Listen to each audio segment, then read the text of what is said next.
Before we begin, a short note. We have done our very best to gather accurate information from open source reporting, court documents, and international media. If you find anything in this episode you disagree with, or if you have additional details, please contact us. We genuinely want to get these stories right. This case has no political or geopolitical agenda.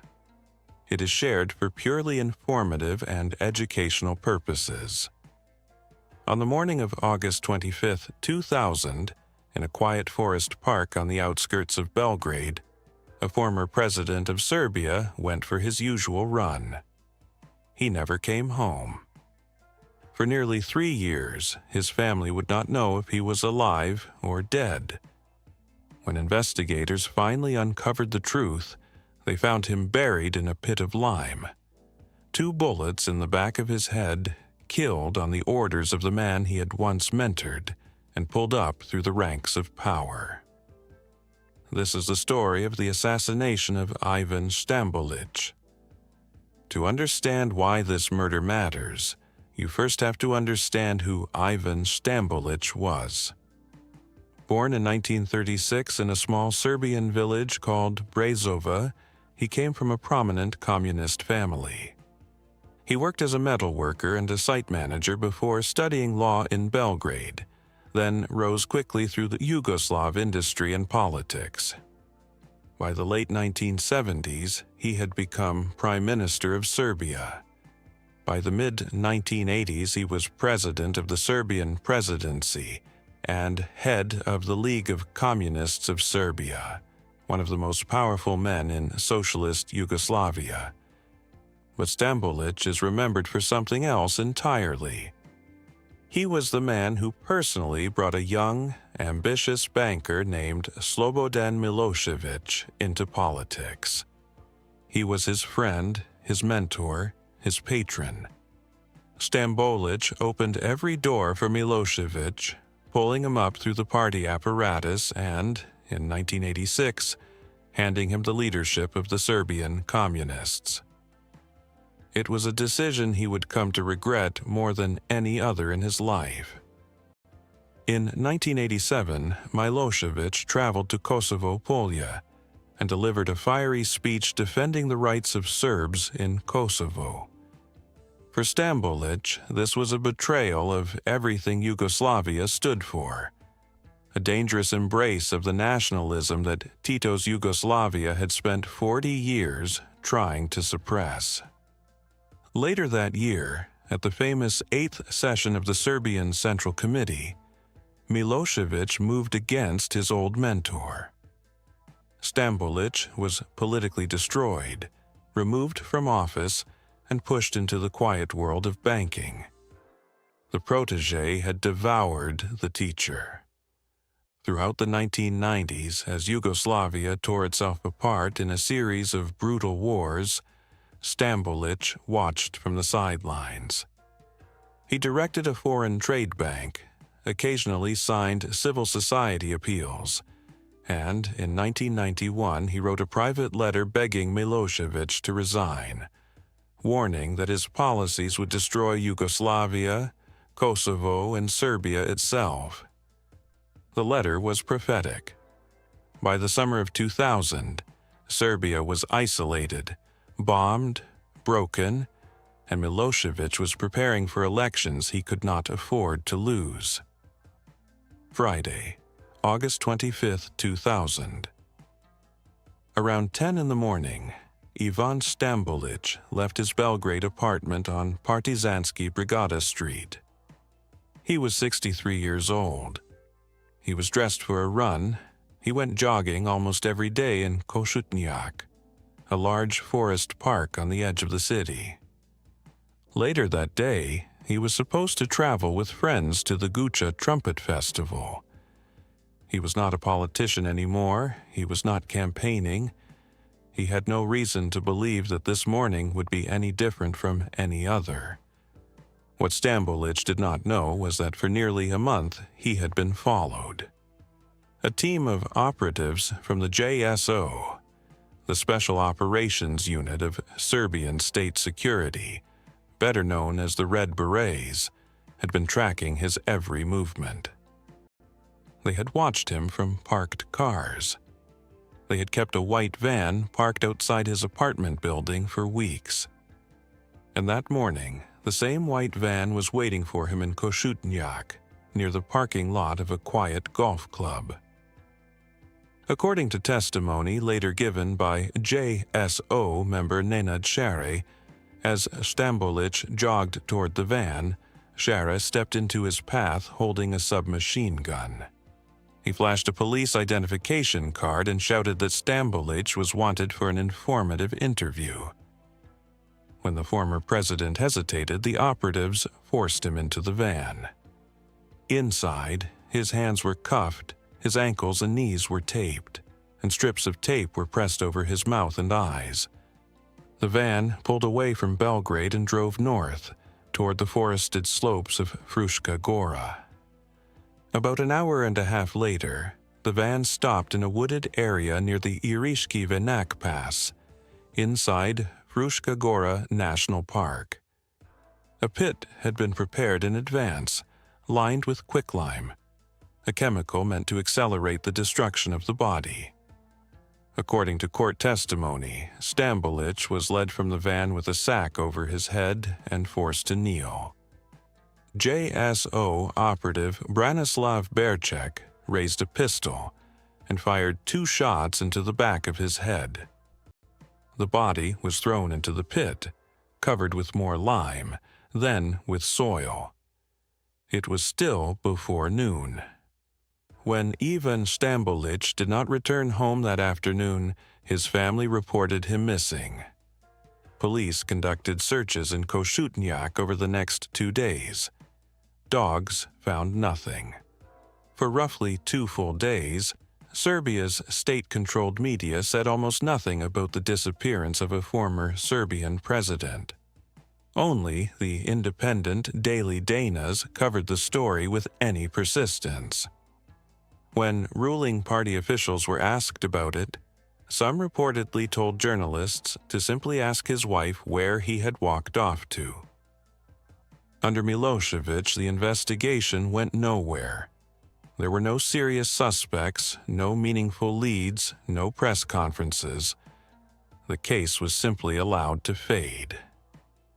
Less than a month later, on September 24th, Serbs went to the polls and delivered a crushing defeat to Milošević. On October 5, 2000, massive protests stormed the federal parliament in Belgrade. Milošević was forced from power. But even after the regime fell, the Stambolić case remained cold. Networks of former security officers still held enormous influence, and for nearly 3 more years, the truth stayed buried under the lime of Fruška Gora. Then, on March 12, 2003, Serbia was shaken by another political murder. Prime Minister Zoran Djindjić, the man who had handed Milošević over to The Hague, was shot dead by a sniper in front of the government building in Belgrade. The assassination had been carried out by the same JSO operatives and organized crime figures who had once served Milošević. The new government declared a state of emergency and launched Operation Sabre, one of the largest crackdowns in Serbian history. Nearly 2,000 suspects were arrested, and inside this dragnet, the Stambolić case finally cracked open. A JSO insider named Nenad Share agreed to cooperate with prosecutors. He told them everything: the month of surveillance, the white van, the abduction in Košutnjak, the execution on Fruška Gora, and, most importantly, he told them where the grave was. On the 28th of March 2003, Serbian police and forensic teams drove into the forest near Iriški Venac and began to dig. They found the lime pit, they found the remains. Scraps of sports clothing and shoes were still recognizable. 2 gunshot wounds were confirmed at the back of the skull. At a press conference that same day, Serbian Interior Minister Dusan Mihajlović declared that the greatest mystery of the former regime had been solved. He named the killers as members of the JSO and strongly implied that the orders had come from the very top, from Slobodan Milošević himself, and possibly from his wife Mira Marković. In September 2003, a formal indictment was handed down, charging Milošević with ordering the murder of Ivan Stambolić and the attempted assassination of opposition leader Vuk Drašković. But Milošević was in The Hague, and he would never stand trial for this crime in Serbia. The court's eventual findings were clear. According to the verdict, Milošević had ordered State Security Chief Radomir Marković to arrange the killing, and Marković had passed the order to JSO Commander Milorad Ulemek, known by his nom de guerre, Legija. The motive, according to prosecutors, was political. In the summer of 2000, opposition figures had reportedly approached Stambolić about running as a joint candidate against Milošević. Even though he declined, even though the opposition had already chosen Vojislav Košutnjak, Milošević allegedly saw his old mentor as too dangerous to leave alive.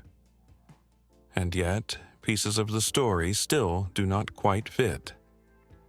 Stambolić's wife Katarina insisted that he had no enemies and no intention of returning to politics. His friend, the banker Ljubomir Mihajlović, said that on the very night before the abduction, Stambolić had told him he would not accept the candidacy to protect his family. Investigative journalists later raised troubling questions. Why were parts of the 90-minute exhumation video never entered into evidence? Why was soil from the victim's shoes never analyzed to confirm that Fruška Gora was actually the primary grave? Why were some body parts reportedly missing? The convictions still stand, but the shadows around them have never fully lifted. On July 18, 2005, the Special Court for Organized Crime in Belgrade delivered its verdict. JSO Commander Milorad Ulemek was sentenced to 40 years in prison. The shooter, Branislav Berček, also received 40 years. Nenad Bujošević got 35. Leonid Milivojević and Dusan Maričić 30 years each. Former State Security Chief Radomir Marković was sentenced to 15. In 2007, Serbia's Supreme Court upheld every sentence. For the first time, a Serbian court had formally concluded that Slobodan Milošević had ordered a political assassination, using the state security apparatus as his personal weapon. On April 8, 2003, Ivan Stambolić was finally buried in Belgrade, with full state and military honors. His killers remain in prison to this day, but Slobodan Milošević died in his cell in The Hague in 2006, never tried for this crime in his own country. His wife, Mira Marković, fled to Russia and died there in 2019, never prosecuted, always insisting that the accusations against her and her husband were a vile untruth. No member of the Milošević family has ever been convicted for the murder of the man who gave Slobodan Milošević his political career. Ivan Stambolić was killed by a system he had helped to build, on the orders of a man he had once considered a friend, in a forest where he used to run for pleasure. Investigators still wonder whether every question about that lime-lined pit on Fruška Gora has truly been answered, or whether the full story of his final morning is still buried somewhere in those woods. What do you think happened? Let us know in the comments, and if you want more cases like this, subscribe. New episodes every Tuesday.